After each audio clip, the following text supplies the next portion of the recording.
Maybe because I'm talking about my family. I don't know what's going You on. were funny in line the other night when we went to that party. Where? I smoked a little pot the other night, and then I didn't even like film or anything. And David was making me laugh so hard the other night. Because you were high. Yeah, well, it's because I was high, but you had some great comebacks. Remember you had that tennis ball and you're standing in line? That was my favorite. I still would have laughed, even if I wasn't high. We're in line at this really fancy Hollywood party. It was an Emmy party. It was an Emmy party, and Natalie was with us. And that's always fun when Natalie's with us because it's like Natalie's normal. So I can look over at her and be like, yeah. I brought a tennis ball with me, like a little. I mean, I'm not going to describe a tennis ball. I don't know why. It's like a little green fuzzy thing. What is it exactly? What is it? I mean, it's a. Wait till it you get a hold of bounces or it does. It does. I saw what it was. I was like, what is that thing?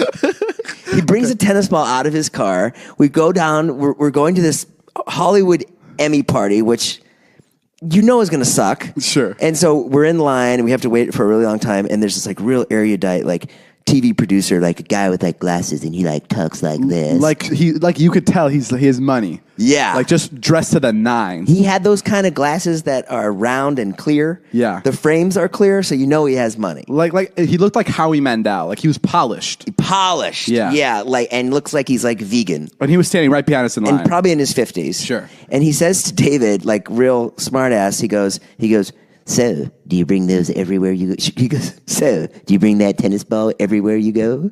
Isn't that what he said? Yeah. Yeah. And then David. Oh, no. I think he goes, so what's the reason? No, yeah, that's what he said. Yeah, and David's just bouncing the tennis ball like a 12-year-old. Meanwhile, you're bouncing it off a bus before that goes by. Yeah. Like, it's just weird, and you're all dressed up, and I was dying laughing, and then David bounces the ball, and he goes, yeah, it's kind of my thing. Like that, and she's just bouncing it, and then the guy says something else to David. And he goes, what's the reason for you bringing it everywhere? Yeah, and David goes, well, it's got me talking to a fantastic guy like you.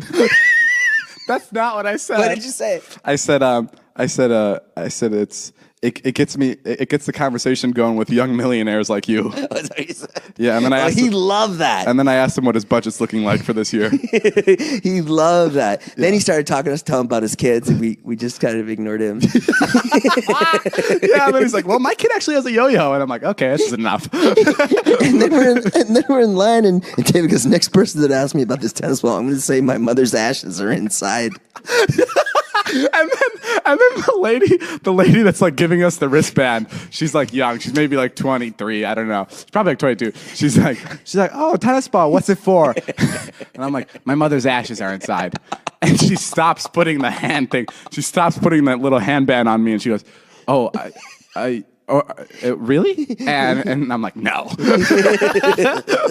And I go, but it got the conversation started. And she goes, okay, what the fuck? Then we went inside. Yeah, then we went inside. This is my favorite. I mean, we were in there. We were talking. It was all snotty TV people. Oh my God. It was awful. It was crazy. And crowded. Yeah.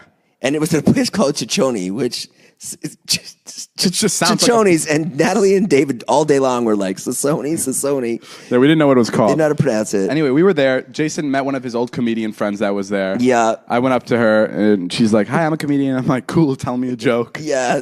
And she's like, oh, you know better than that. So I'm like, I'm just kidding. And then Jason was talking to her. I think there's another woman that came up to him. I was talking to like some other people because I knew a lot of people there, and I didn't want to be in some of the conversations. And I was like, I don't want to be in this conversation anymore. And I just turned around, and David was talking to someone, and I just said, I go, set this up better, because I may put this in my vlog one day. I was talking to someone, and Jason, I didn't even know Jason was right by me, and Jason's talking to someone. He's been talking to this person for like 8 minutes, and he turns around and he just goes, "What did you say?" I go, "What? What is it? What do you want? What do you?" And I made like I was annoyed that you were pulling me away from the conversation. I thought like I actually kicked him with my foot or something. And then Jason goes. And then I got right up and I go, get me out of this fucking conversation. And then David was like, hey. And then I made like he was talking about the curtains and And they bought the whole thing. Yeah, and then Jason got out of the conversation. Just a boring party. And then David got champagne. They had a vending machine, a Chandé Moet whatever vending machine that was just champagne. It just served champagne. So we go over there and we check out the champagne, and there's a guy in a tuxedo working the vending machine, and he's like, and David's like, which one is your favorite? And he goes, well, I'd go with the pink. That's pretty much my favorite. And he goes through all the champagnes and he tells David all about the champagnes, and it comes down the vending machine. The guy pops it open, and he does it in a special way where you can drink it right out of the bottle because they put like a cone inside. It's actually the most beautiful thing ever, like really well designed. David takes one sip and he goes, I hate champagne. He goes, I just remembered I hate champagne. And the guy's like, oh, okay. Yeah, the guy didn't like that. And I was like, I'm kidding. Thank you so much. No, you weren't kidding. You hate champagne. Yeah. You weren't kidding at all. Yeah, I hate. No, I said I'm kidding I said something else to him too, and I don't know. He was in it. And then there was all that food there that I wanted to eat, and then I saw Natalie, and I was like, Natalie, let's eat. And she's like, no, I'm not going to eat. And then I didn't eat. The whole thing was it was a very